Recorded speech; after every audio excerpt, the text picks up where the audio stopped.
Hello and welcome to the Patient Educators Update, where we talk about patient education in a clinical environment. My name is Chuck Jones. I'm Executive Vice President, Synergy Broadcast Systems. And as always, our guest this week is Fran London. Hi, Fran. Hi, Chuck. For those of you who may not know, Fran is the Patient Education Specialist at Phoenix Children's Hospital in Phoenix, Arizona. And she's also the author of the book, No Time to Teach. And I'll hold that up so you can see it. This is the book that we base so much of our discussions on in the video. The book is the essence of patient and family education for healthcare providers. So this is not for consumers. This is for those of you in the nursing profession and who are spending time as full-time patient educators, and is practical advice on how to help you get through the day-to-day things that you have to do with your patients. And today, Fran, we are going to talk about something that's way back in the summary of your book. One of the points talks about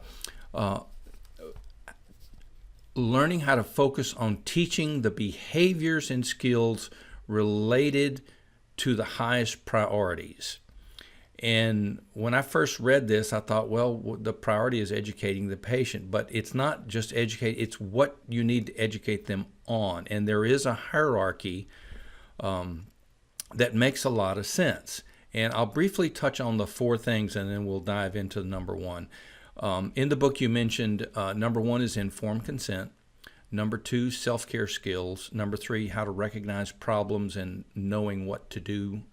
And then number four, answering questions. Going back to the first one, informed consent. This one is a big hairy one because there is research that says as many as 50 to 60% of patients don't really understand the information they're given. They don't have a grasp of their diagnosis. And so often informed consent is, here, sign this paper, it gives us permission to treat. So tell us, what do we need to know about informed consent, and how should patient educators be responding to this? Well, I think the biggest issue is health literacy. That if people don't understand how their body works or what the words you're using are, there's no way they're going to understand what's wrong and then agree with information, choices, informed consent. So it's a big issue if they don't understand what you're saying in the first place. Yeah, I would agree with that. I remember when my wife was diagnosed with diabetes and they were talking about pancreas and this, that, and the other, and it's like, holy moly. We had to go look stuff up. I said, yeah, okay, we have a pancreas, but that's all I could tell you. So yeah, I could see that. And the purpose of listing those things as priorities to teach is that very often healthcare providers like to talk about the physiology and the body parts, and that's the least important thing to teach about. I mean, it gives you some background in understanding how things work, but really, if you don't have a lot of time to teach, the most important things are, what do you do? How do you take care of yourself? Yeah, and the other issue that just pops into my mind is that informed consent is something that has to be done early on, and you don't necessarily have the entire hospital stay to build on that. Yes, you can, but they really need to have a fairly clear understanding early on before, the first test or the scalpel or whatever. Sometimes there's not a lot of time. Yeah. If there's some kind of pressure to, you have to do surgery right away or you have to start chemotherapy right away, you really don't have the luxury to discuss it at length. Yeah. Okay. So what's the patient educator to do? How do they prepare the patient, and how do they determine if the patient is understanding what's going on? I read a alternative method of doing informed consent out of England. And what they proposed is that the whole informed consent process be a teach back. So basically ask the learner, the patient, what they understand is going on, what they think the treatment is about, what they think the benefits and risks are, and having them teach it back to you. Then you can spend your time focusing on clarifying when they misunderstand things, when they don't have all the details. And it's a little bit quicker, and it individualizes right from the beginning. I got you. So the patient has been given some information. They may or may not have time to think about it. And in informed consent, you're looking at the diagnosis, if known, the proposed treatment, the risks associated, alternative treatments, the risk associated with those, and then finally the risk associated with doing nothing. So all of those things have to be weighed in. And if the standard from perhaps the legal department, dare I go there, is, a legalese form, there's not going to be much learning there. But you're saying use teachback as a way to foster communication from the patient as a gauge. That really does make a lot of sense.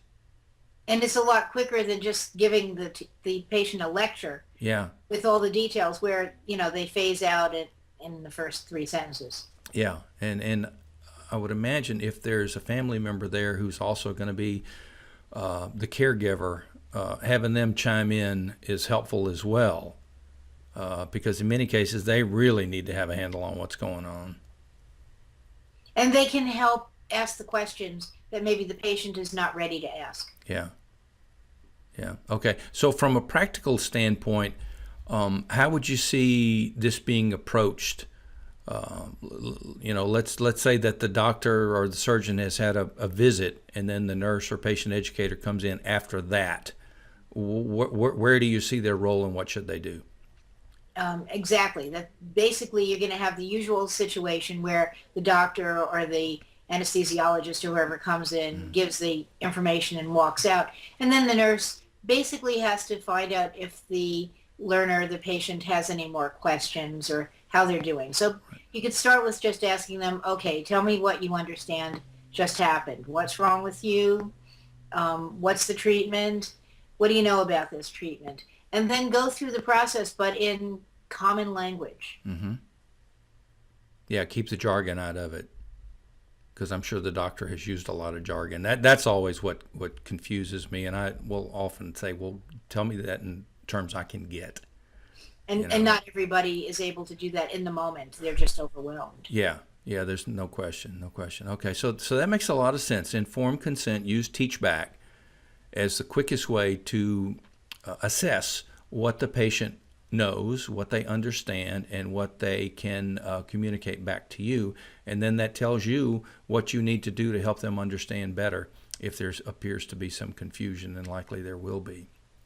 And it might all just work out just fine, where they do understand what's going on enough to make an informed decision. Mm-hmm. They know what their choices are, and they're comfortable with the choice they've made. But if not, you can always, call the doctor back in to help clarify things. Yeah. Okay. Yeah. And I would imagine that the closer it is to an emergency situation, the less time you're going to have for this, because the number one priority is save the life.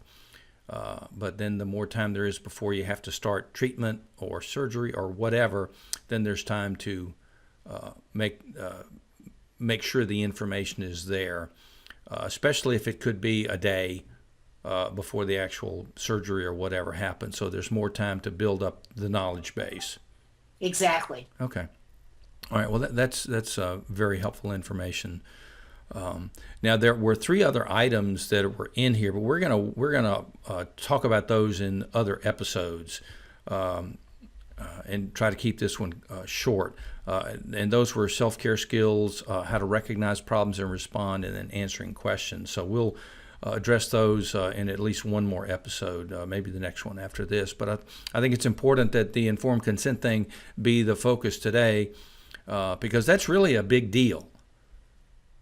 If you don't have that, then the rest is going to be kind of hard, I think. Exactly. Yeah. Okay. Well, teachback makes you just use teachback in everything. If we get everybody using teachback, then a lot of these patient education problems might go away. Yeah. Yeah. It's such a simple approach and makes so much common sense. Well, cool. All right. Well, Fran, thank you. Why don't you tell folks how they can find you online? Well, I've got a blog at www.notimetoteach, And I'm on Twitter at No Time to Teach. Okay. And for those folks out there that are interested in Fran's book, you can find it, No Time to Teach, at Amazon and wherever books are sold. It's available both in print form and in electronic format for your readers. And for those that are perhaps would like to do some group teaching, you can buy Fran's book from her publisher, Pritchett and Hull. Their website is p-h.com, and you get a sizable discount for a group purchase. So we recommend that you do that. And for those of you that might be interested in adding video and video on demand into your patient education toolkit, you can find out more information about our product, MMDS, or Medical Media Delivery System, by visiting our website at synergybroadcast.com. So, Fran, thanks very much. We appreciate your insight, as always, good information, and we look forward to talking with you next time. Next time. Okay, bye-bye. Bye, Chuck. You bet. Bye-bye.